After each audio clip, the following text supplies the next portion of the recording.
Salut Aurélie, Salut Anaëlle. ça va? Il y a un truc qui me gonfle là dans le développement personnel et tout ça, mais allez, je t'en parle ou pas? Vas-y, fais-toi plaisir. Ok. Franchement, ce vocabulaire de mes deux là, avec cette histoire de meilleure version de soi-même, tu sais ce que ça me rappelle? Non. Ça me rappelle la maîtresse d'école qui me faisait faire des jolies petites lettres en attaché et qu'une fois que j'avais bien fait ma ligne et que je m'étais donné de la peine de chien, en fait, elle venait et elle me barrait tous ceux qui n'étaient pas impeccables, tu vois. Ça me rappelle ça, en fait. Et cette histoire, en fait, de meilleure version de soi-même, en fait, je trouve ça extrêmement toxique.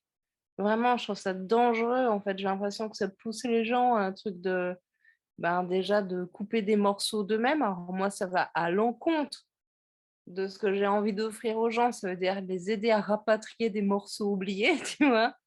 Et en gros, c'est comme si je te disais, dis donc, Anaëlle, tu trouves pas que si on gommait un petit peu tes pommettes, tu serais mieux, et que si on raccourcissait tes bras, tu aurais quand même une meilleure silhouette, et on pourrait quand même t'aplatir un peu et gommer. Tu vois, en gros, c'est enlève des bouts et ça va le faire. Hmm. Et tout le reste, en fait, tu vas le booster en mode level up, performance. Et pour moi, c'est une quête de perfection Hmm. qui est horrible, en fait. Qui est Hmm. horrible. Et ce que j'ai vu dans ma vie d'extrêmement dangereux, des gens que je qualifierais, parce que j'en ai vu des gens dangereux à travers les différents jobs que j'ai pu faire, tu vois, dans ma vie. Bah, les gens vraiment super dangereux, c'est ceux qui essayent d'être parfaits. Ceux-ci, ils sont vraiment super flippants. Hmm. Ouais, c'est clair. Bah, moi aussi, j'en ai croisé des gens dans ça. Enfin, je crois même, tu sais, je disais la dernière fois que j'avais commencé par la psy, mais en fait, après, je suis vraiment rentrée proprement parler dans ce qu'on appelle le développement personnel. Et mes premiers contacts avec cet univers-là, il y avait beaucoup de recherche de performance. Et alors moi, ça me pose un peu la question. Si tu cherches pas la meilleure version de toi-même, tu cherches quoi, tu vois, ça sous-entend quoi un peu, tu vois, enfin, si t'es pas en train de viser la meilleure version de toi-même, tu vises quoi, la vision ratée de toi-même? Enfin, c'est hyper violent en fait, ce que ça implique en dessous, Ouais. et pourtant, tu vois, ça me fait rire parce que euh, pour moi, la recherche d'amélioration constante ou de progression, elle est hyper précieuse. Bah, c'est d'ailleurs un des trucs qui m'a amené vers toi et vers David, ton compagnon. Ce truc de chercher l'amélioration, de chercher voilà, ouais, c'est ça, à s'améliorer, mais sans viser la perfection et sans utiliser ça pour se taper sur la gueule, quoi. En fait, moi, clairement, j'ai une blessure d'imperfection de ouf. Genre, voilà, je pense que je suis pas la seule dans cette assemblée. Le perfectionnisme, c'est vraiment un truc dans lequel je peux sombrer, tu vois. Et du coup, au début, mes premiers contacts avec le dev perso, je pouvais vachement rechercher ce truc-là, cette histoire de meilleure version de soi-même, pour me taper sur la tronche et pour être hyper violent avec moi et pour nourrir cette voix intérieure qui était juste infâme avec moi. Je sais pas si ça te parle, mais moi, c'est le début, enfin, c'était un enfer en fait, juste, je devenais encore plus dure avec moi-même en fait.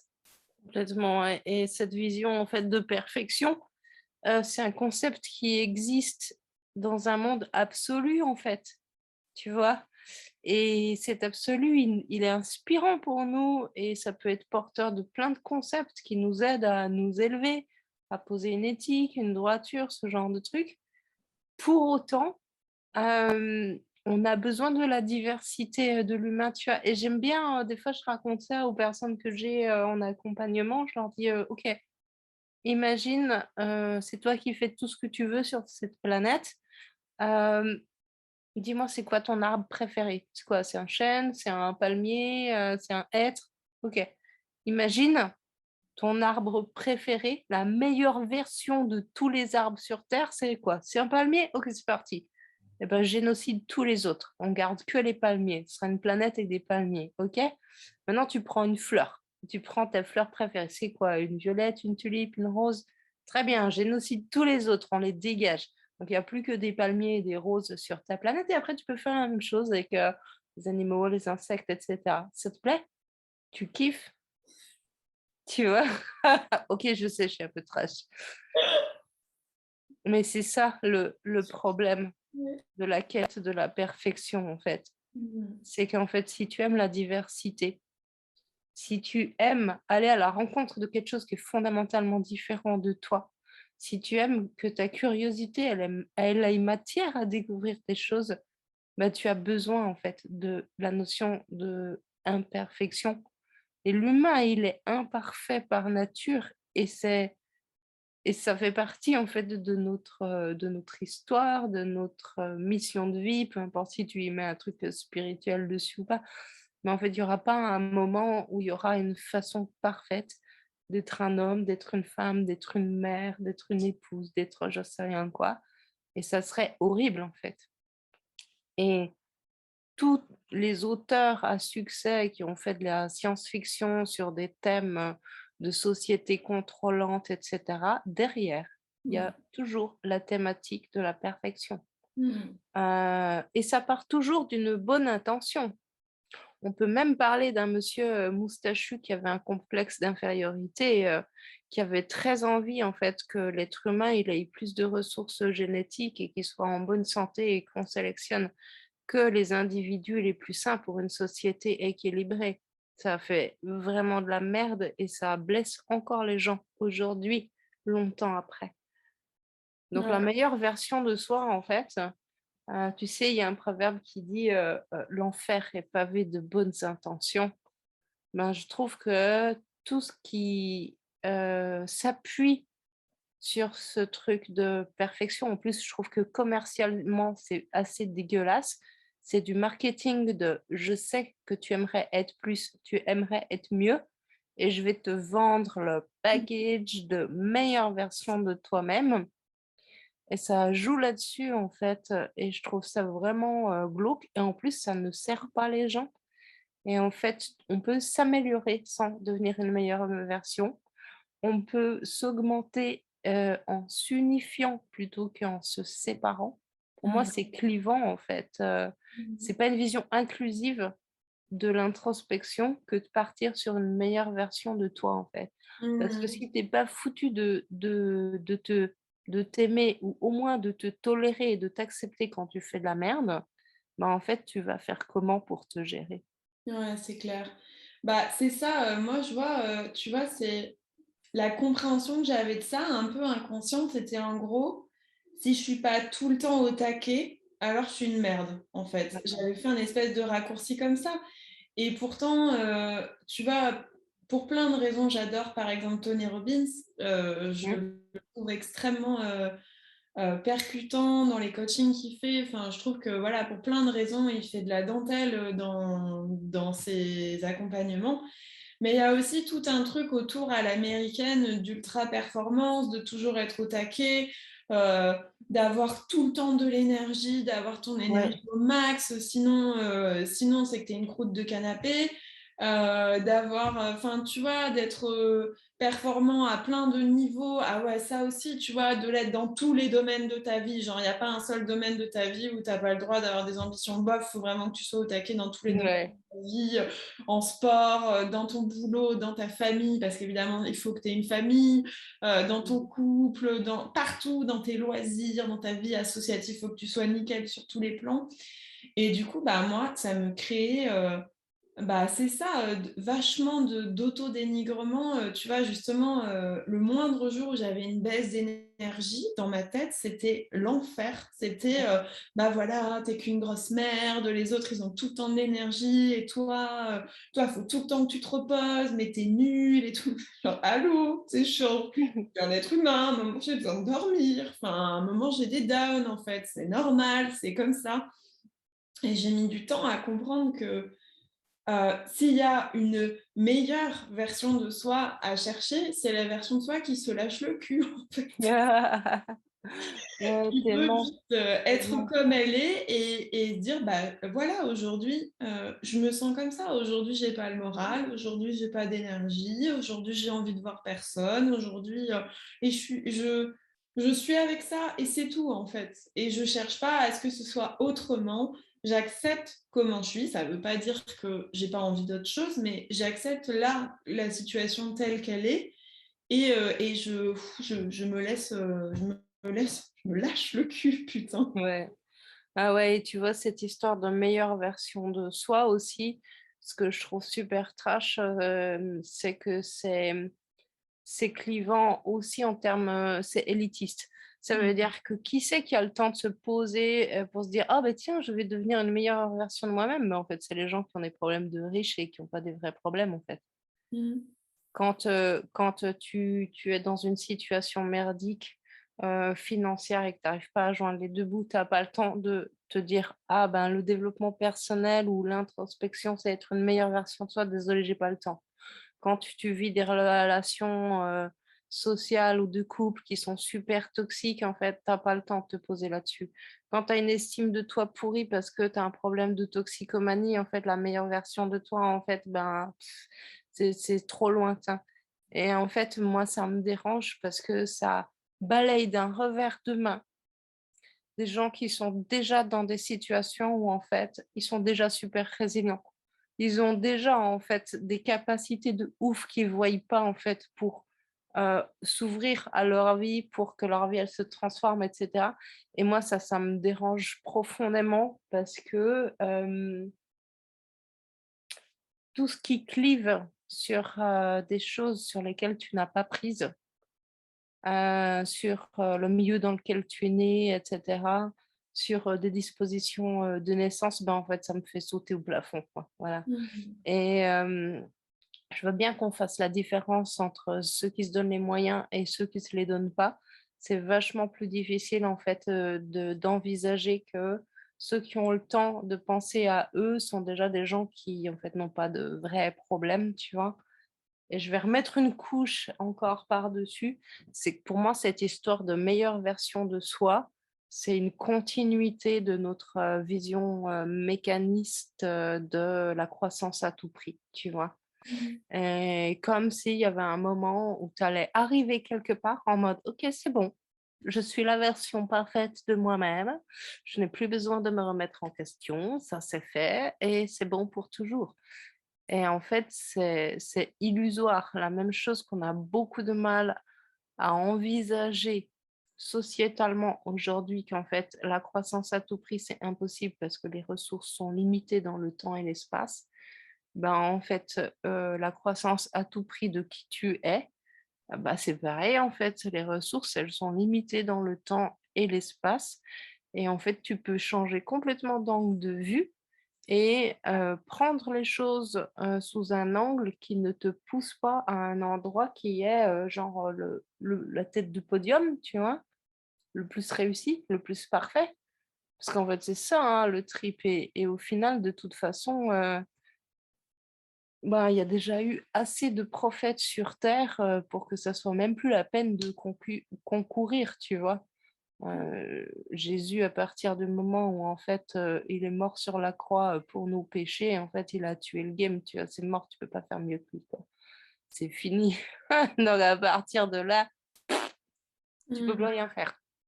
Par contre, heu, faire un chemin qui te permet de kiffer qui tu es, de d'avoir du plaisir à découvrir qui tu es, de pouvoir être relativement paisible avec les choses que tu aimes pas forcément en toi, qui te permet de rapatrier des parts de toi dont tu es pas forcément fier, avec lesquelles tu es pas forcément à l'aise, ben oui, mais là, c'est plus une meilleure version de soi-même, tu vois? Pour moi, c'est une version inclusive. Pour moi, le développement personnel, en fait, il doit te proposer une version inclusive de qui tu es.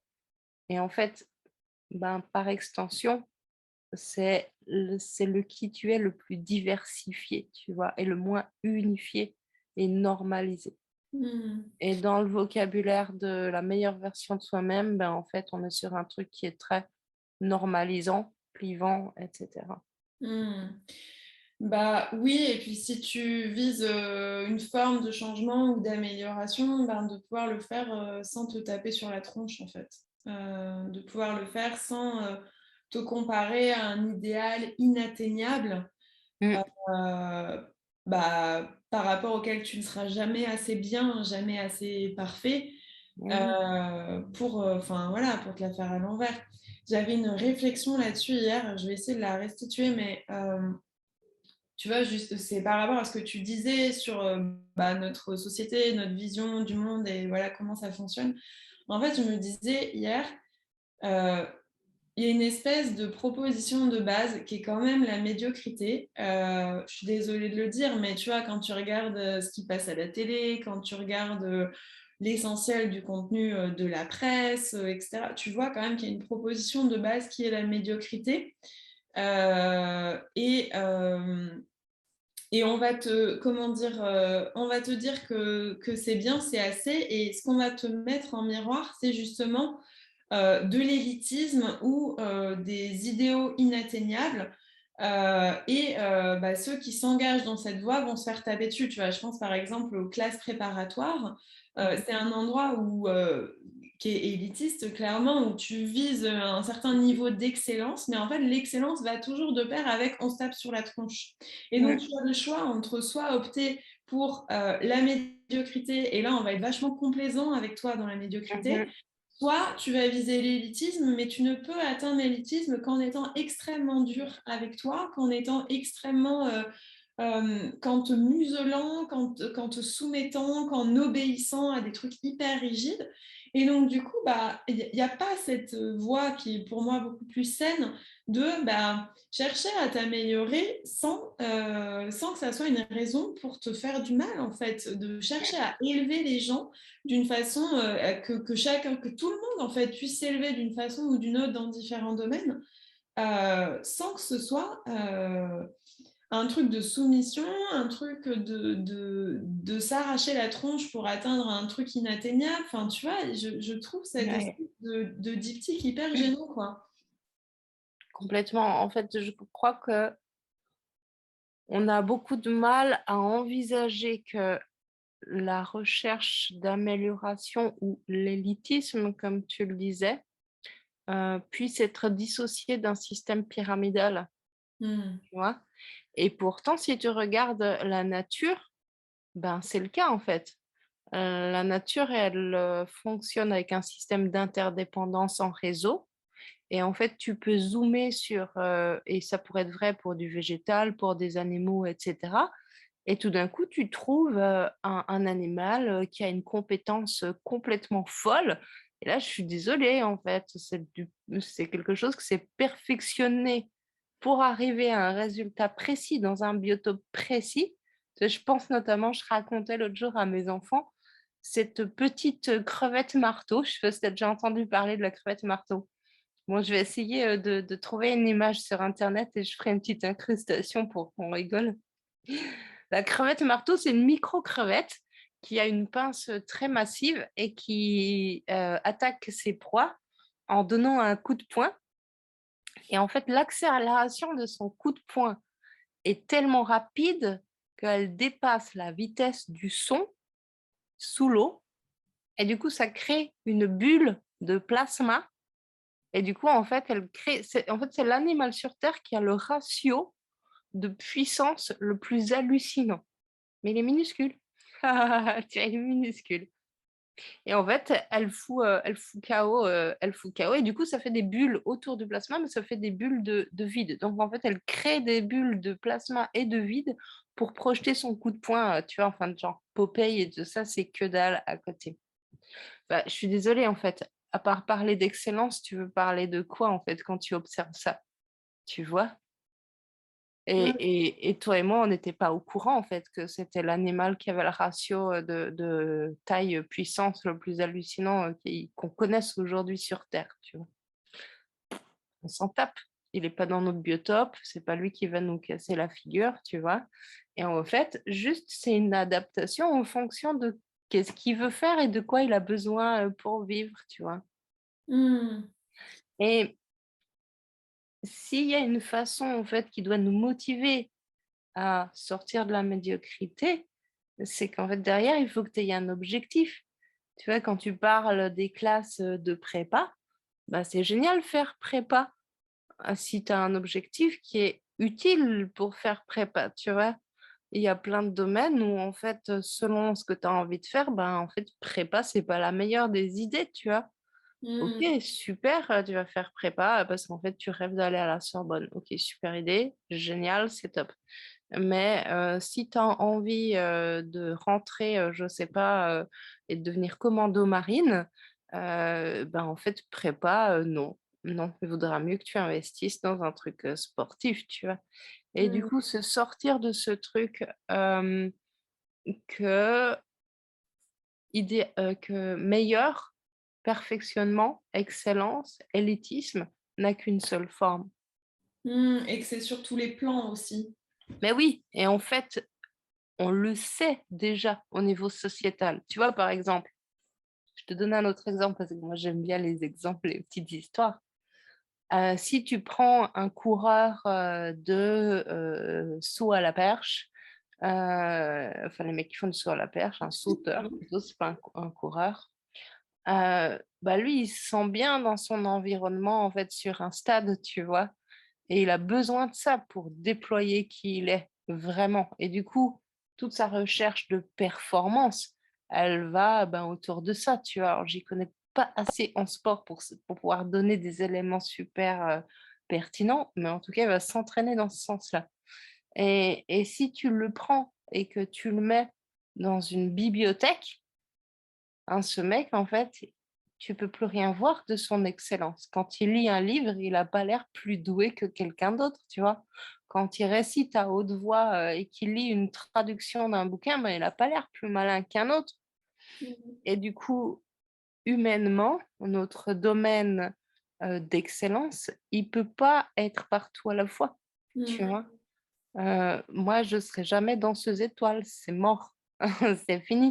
Mais je serai pas non plus, astronaute, et je serai pas non plus leader de la mafia, sud-américaine, tu vois? C'est mort, tout ça, c'est fini. Mais il y a encore plein d'autres choses que je peux faire par contre, tu vois? Et le Ouais, ouais, bah, danger, ouais. Vas-y, vas-y, pardon, je t'ai coupé. ouais, non, mais il y a vraiment cette idée de, en fait, personne à l'extérieur de toi ne peut savoir quel est en fait ton domaine d'excellence et où est-ce que tu as envie de te déployer, tu vois?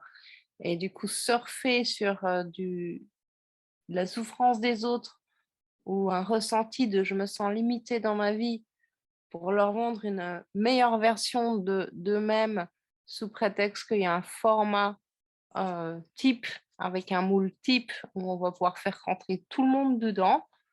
Eh ben, c'est la même chose que de croire que, le bonheur et l'épanouissement, c'est une villa, piscine, avec un chien et 2 gosses et une voiture de sport dans le garage, tu vois?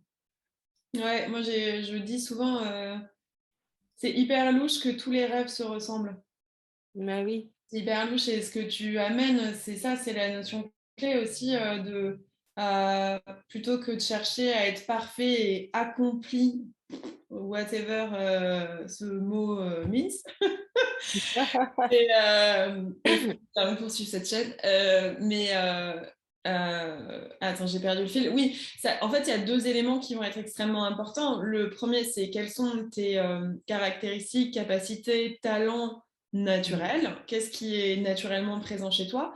Et puis surtout, où est-ce que tu as envie de mettre ton énergie, tes efforts? Où est-ce que tu as Mais envie oui. de viser une amélioration, une progression? Où est-ce que tu as envie de découvrir qu'est-ce qui se passe pour toi à propos de ça, tu vois? Parce que meilleure version de soi, mais tu sais, c'est vachement tourné vers l'extérieur de Mmh, bah, quand j'aurai coché telle ou telle ou telle ou telle case, ça va prouver que je suis au mieux de mon potentiel. Mais en fait, mmh, la vie, c'est pas une histoire de cases à cocher ou de médailles à épingler à ton tableau des médailles. C'est une histoire d'expérience que tu as envie de vivre et que tu te donnes les moyens ou pas de vivre. Tu vois, moi, par exemple, l'écriture, c'est un domaine dans lequel j'ai du talent.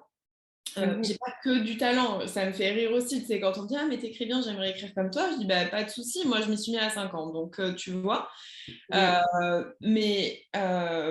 L'écriture, en fait, pour moi, oui, j'ai envie de progresser dans l'écriture, mais pourquoi? Pas pour prouver que je suis performante, parce que ça a pas trop de sens, en fait. C'est parce que, heu, jouer dans l'écriture, faire l'expérience de l'écriture, progresser dans l'écriture, c'est quelque chose qui est plaisant pour moi. C'est Ouais. quelque chose que j'aime faire, dans lequel je prends du plaisir et il y a intérêt à prendre du plaisir parce que tout n'est pas que plaisir. Je veux dire, il y a des moments, je me tape la tête contre les murs avec l'écriture et il faut au moins que j'aime ça de ouf pour accepter qu'il y ait ces moments-là où je me tape la tête. Clairement, à 14 ans, j'ai voulu apprendre la guitare. J'ai eu une guitare à mon anniversaire, j'ai gratté 3 fois dessus, j'ai fait: «Ouh ça fait mal aux doigts» et cette guitare n'a plus jamais sorti de son socle parce que, mais mon Dieu, je n'avais absolument pas envie, en fait. Enfin, j'avais pas du tout le niveau, le goût suffisant pour jouer de la musique, la motivation suffisante pour aller chercher à progresser dans ce domaine-là. En fait, j'en avais rien à carrer de jouer de la guitare. J'avais juste un vague fantasme de: «Putain, je serais hyper cool si je pouvais gratter, genre les gens m'aimeraient plus». Super motivation, tu vois? Mmh. Donc je cherchais Je une vais te remballer avec ma guitare. mais je vais pécho de ouf, tu vois. En plus, c'était l'époque Avril Lavigne et compagnie, où Ah j'étais ouais. coiffée comme elle, habillée comme elle, et on me disait que je ressemblais. Et donc, du coup, je voulais apprendre à jouer de la guitare pour parfaire la panoplie, tu vois. Mais c'était vachement tourné vers l'extérieur. Moi, à l'intérieur, j'avais aucun plaisir à jouer de la guitare. J'en avais juste rien à carrer. Et du coup, bah, il s'est passé quoi? Il s'est passé que j'ai pas du tout progressé dans cette voie-là. Et que, bah oui, ouais, la meilleure version de moi telle que je l'imaginais, jouer de la guitare, mais en fait, ça avait juste aucun sens pour mon cœur de faire ça. Moi, j'aime Ouais. écrire, c'est tout, tu vois. Enfin, du coup, il y a quand même vachement, tu vois, dans cette notion de meilleure version de soi, on va pas forcément s'interroger sur de quoi j'ai envie, en fait. Tu vois, c'est quoi les domaines, même, voire le domaine, parce que tu peux pas mettre tes efforts à 50 endroits en même temps. C'est quoi le ou les quelques domaines dans lesquels j'ai envie de me déployer? Ouais. Et moi, j'aimerais savoir si la crevette marteau est également une bonne mère, une bonne travailleuse. Est-ce qu'elle a une vie associative riche? Est-ce qu'elle a de l'énergie en ce moment? Ah ouais, je sais pas, en termes de vie associative, ça à mon avis, c'est chaud. Mais ouais, mais bien sûr, c'est ça, tu vois? Tu peux pas mettre ton focus partout à la fois et souligner, faire la part disposition naturelle, talent lié à «j'ai beaucoup bossé» et donc vous pouvez la fermer, hein, parce que moi je vois le dessin, c'est un truc, je l'ai tellement entendu. «Oh mais t'as un don». Non mais attends, en fait juste j'ai passé ma vie à dessiner. J'ai passé ma vie à dessiner, tu même pas en fait les endroits où enfin bref. J'ai dessiné des milliers, des milliers, des milliers, des milliers d'heures et j'avais tellement de peine à rentrer en relation avec le monde qu'en fait, de base, j'ai toujours eu un crayon dans la main. Pour te dire, quand j'étais ado, je dessinais, sur le chemin de l'école. Ça veut dire que je marchais avec mon calepin et je dessinais en même temps. J'ai toujours dessiné dans les transports publics, dans les trains, dans les bus, dans les machins, dans les métros. Donc ouais, ben non, j'ai beaucoup d'entraînement, j'ai pas un don et cet entraînement, ben, je l'ai acquis, par du plaisir et oui, j'ai des dispositions, naturelles à certaines choses et pour autant je les utilise pas. J'ai un corps qui est disposé naturellement à avoir un format athlétique, j'emmerde le sport. Ça dégoûte plein de gens, je suis désolée, je sais. Je suis une grosse glandeuse, je fume des cigarettes et je bouge pas beaucoup mes fesses et j'ai la chance d'avoir un corps qui répond avec une génétique de: «Oui, mais bon, c'est quand même pas juste». Bah ouais, c'est comme ça, en fait et tu sais quoi? En plus, je l'exploite pas. Oh mon Dieu! Tu vois? Tu n'exploites pas ton potentiel, Aurélie? Mais Ah ouais, non, j'exploite mais non, parce que non, je peux pas être partout, les gars. Ouais, voilà et moi, je me méfie beaucoup des gens qui servent une façade, parfaite. Quand tout le monde, enfin, quand je dis tout le monde, vous pouvez tous plonger dans vos souvenirs et penser à ça. Il y a des gens autour de vous que tout le monde aime. c'est la personne que tout le monde fait un feedback super cool sur cette personne. On dit des choses très belles de cette personne, on dit que c'est un bon travailleur ou une bonne professionnelle et puis un bon parent et machin. Bah, ces gens en fait qui bénéficient d'un regard extérieur où tout le monde fait un feedback super cool, ben, c'est hyper louche parce qu'à mon avis, dans la vie intérieure, dans l'intimité du foyer, dans l'intimité de la relation, en fait, j'y crois pas, en fait. Tu peux pas être parfait. Et Mmh. je me méfie terriblement des gens qui disent que tout va bien, que c'est parfait, que telle personne est parfaite, qu'ils ont rien à redire, et cetera, tu vois? Et pour moi, ça, c'est le signe du déni, le truc parfait. Mais ça, tu vois, ça marche dans les 2 sens parce qu'en fait, bon, il y a les personnes qui vont vouloir présenter une façade parfaite et qui vont mettre énormément d'énergie à présenter une version d'eux-mêmes parfaite, mais il y a aussi vachement les projections des autres sur, Bien sûr, comment est ta vie. Moi, bien des sûr. fois, j'ai des feedbacks des gens, bah, tiens, j'ai encore reçu un mail hier me disant, «Quand je vois ton niveau de clairvoyance et d'épanouissement, j'arrive pas à croire que tu as fait 3 dépressions». Mais ça, Mmh, c'est à propos de ce c'est que dég, hein? non, mais ça m'a pas énervée parce que c'est une enfin, voilà, c'était Oui. dit très, très gentiment et tout, mais c'était intéressant comme, comme feedback, parce que c'est à propos de ce que la personne projette sur moi, en fait, Mmh. de, bah, quand tu es épanouie, clairvoyante, tu peux pas a apparemment être passée par des phases, plus sombres, en fait. Donc il y a Mmh. aussi beaucoup, je sais qu'aussi il y a plein de gens, qui projettent que j'ai vachement confiance en moi, tu vois? Parce que oui, je suis à l'aise quand je prends la parole, ça c'est vrai. En général, parler devant une assemblée, c'est pas un problème pour moi. Donc du coup, à partir de là, elle est à l'aise quand elle prend la Mmh. parole, ça Mmh. va extrapoler sur elle a jamais de doute, elle a toujours confiance en elle, et cetera. Mais c'est pas du tout ma vie intérieure. Je veux dire, moi, je passe, faudrait que je fasse Oui. des stats, mais je passe quand même une proportion délirante de ma vie à douter de tout. Donc c'est pas du tout le cas. Et moi aussi, je vois ce que je projette sur les autres. Enfin, c'est un truc de fou, Oui. quoi. Le moindre truc positif, ça part direct en la vie de cette personne est parfaite, alors que Mmh. moi, nanani, nanana. Mais en fait, Mais non. toi, tu es l'unique personne avec qui tu passes 24 enfin, 100% de ton temps. Donc évidemment que Ouais. tu as une vision beaucoup plus nuancée. Tu sais, toute ta merde, tu la connais puisque tu vis avec. Et puis, tu as tendance même à la grossir un peu et à balayer les beaux trucs à propos de toi, de te souvenir que de tes trucs pourris, tu vois. Et comme t'es pas avec les autres à l'intérieur d'eux à vivre leur merde au quotidien, bah du coup, tu te crées une vision hyper déformée de moi, je suis dans la merde et les autres, leur vie, elle est parfaite, tu vois. Mais pas du tout, Ouais. enfin, pas du tout, pas du tout, du tout, du tout. Mais on n'est pas, en fait, dans la tête et dans les vies des autres, en fait. Et même quand on pense qu'on peut analyser: «Oui, mais l'autre, il a vécu ça et il s'est passé ça» et en comparaison, de ce que j'ai vécu et cetera. En fait, tu sais rien, tu vois? Et ça, c'est un piège de merde. C'est le concours de bites sur la souffrance, tu vois? Ah non, je suis désolée, mais moi, j'ai un CV de souffrance beaucoup plus grand que le tien. Donc, OK, hein, je veux bien concourir avec le Christ parce qu'il en a chié, mais sinon tous les autres, vous allez vous rhabiller, tu vois? Et c'est encore un truc de comparaison et c'est encore une meilleure version, mais polarisée à «moi, j'en chie», hein. Ah oui, oui, la médaille de la souffrance, bien sûr. Ouais, la médaille de la souffrance. Alors moi, je le dis moins gentiment, mais c'est concours de bites de souffrance, quoi. Oui, oui, ça me rassure. Je souffre plus et en fait, on a des et même culturellement, bon là, je dévie un peu, mais j'ai envie de dire ça. Culturellement, on pose même des espèces d'évaluations sur si tu arrives ça, alors tu dois s'ouvrir offrir à cette quantité-là Oui, bien sûr. et on a des espèces d'exagération de certains trucs et des estimations, d'autres choses. Ben, il y a des sujets qu'on veut pas voir, tu vois? Par exemple, les thématiques, du deuil de personnes proches. Ça, c'est des sujets qu'on veut pas entendre, on veut pas mettre, tu vois? C'est tabou total.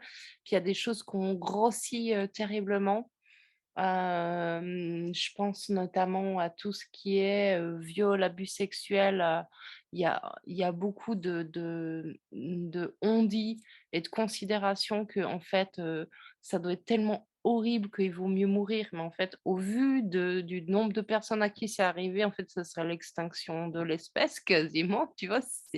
S'il valait mieux mourir et du coup, il y a des trucs qui sont super violents en fait, heu dans les 2 sens, De ouf. Bah, moi, ça me fait autour de ça, écho quoi. direct à mon expérience de ouf. Tu vois, moi, quand j'ai fait ma poussée de la maladie de Crohn, il y a 6 ans Mmh. maintenant. Donc bon, ça a été grave, j'ai été opérée, enfin voilà. Ensuite, j'ai été sous traitement et depuis, donc ça fait 6 ans et j'ai plus jamais refait de poussée et je Ouais. prends plus de traitement et voilà. Et en fait, encore aujourd'hui, alors que ça fait 6 ans que j'ai plus de poussée, qu'en fait c'est un épisode isolé, j'ai des gens systématiquement, la première chose qu'ils me demandent, c'est: «Ça va ton ventre, ta maladie, tu arrives à la gérer?» Et je suis en mode: «Mais les gars, ça fait 6 ans qu'elle elle est, il y a plus rien». Alors j'entends, tu vois, ce truc Ouais. de, je comment dire? Je te considère, je prends soin de Ouais, toi, ouais. mais ça part d'une bonne intention. Mais en fait, ce que je vois, c'est que ça part aussi d'une espèce de case dans laquelle ils m'ont mis de: «Annelle, elle est malade, elle a la maladie de Crohn, donc du coup, dans ma conception, c'est obligé qu'elle souffre par rapport à ça». Sauf qu'en fait, Mmh. ce n'est pas ma réalité. Ça peut-être qu'un jour ça va revenir, je sais pas, mais moi, depuis 6 ans, ça n'est pas ma réalité. Je ne souffre pas de cette maladie-là. Et il y a quand même des personnes qui, enfin, à chaque fois qu'ils me posent la question, je fais: «Mais tu sais, enfin, moi, ça fait 3 ans que j'en ai pas entendu parler de ma maladie, tout va bien», et qui, quand même, à chaque fois qu'on se voit, me demandent si ça va mon ventre, tu vois? Il y a vraiment une conception de: «Tu es malade, donc tu dois souffrir, tu dois avoir telle part de souffrance», parce que pour moi, dans ma tête, c'est comme ça, quoi. Ouais, c'est fou, hein. Mmh. Effectivement, on a un peu dévié, mais en même temps, je crois que enfin, je crois que c'est lié quand même. Ben, là, là, tu vois, le truc qui me vient, c'est je me dis, le lien entre, la, la pitié, la condescendance et la souffrance qu'on pense attribuer à certaines personnes qui vivent certaines choses. Enfin là, tu vois, je pense à ça, tu vois? Mmh. Et ça serait super chouette, d'en parler, quoi. Ah ouais, peut-être Mais pas aujourd'hui, mais peut-être pas sur cette vidéo, mais voilà, dites-nous en commentaire, si c'est un sujet qui vous branche, parce que de toute façon, Anaëlle et moi, on va de toujours, toujours, toujours partir dans toutes les directions et ouvrir plein de pistes. Et donc, s'il y a des pistes et des chemins que vous avez envie qu'on prenne, un peu plus profondément, ben, il faudra le dire, quoi. Pour qu'on y aille, on ira avec plaisir, on en parlera pendant des heures et des heures. carrément. Bah ouais, et puis pareil, là, moi, je suis curieuse des réactions sur cette histoire de meilleure version de soi. Est-ce que c'est quelque chose que vous avez rencontré, qui vous a posé problème? Est-ce que vous avez des anecdotes avec ça? Est-ce que il y a des fois où vous vous êtes mis la pression avec cette notion-là? Comment vous êtes sorti de ça? Ou sur quoi vous butez là pour en sortir? Enfin voilà, j'ai très envie de vous lire en réaction, partage, commentaire pour enrichir ce qu'on vient de dire. Carrément, super. Merci à tous. Merci, à bientôt! Salut!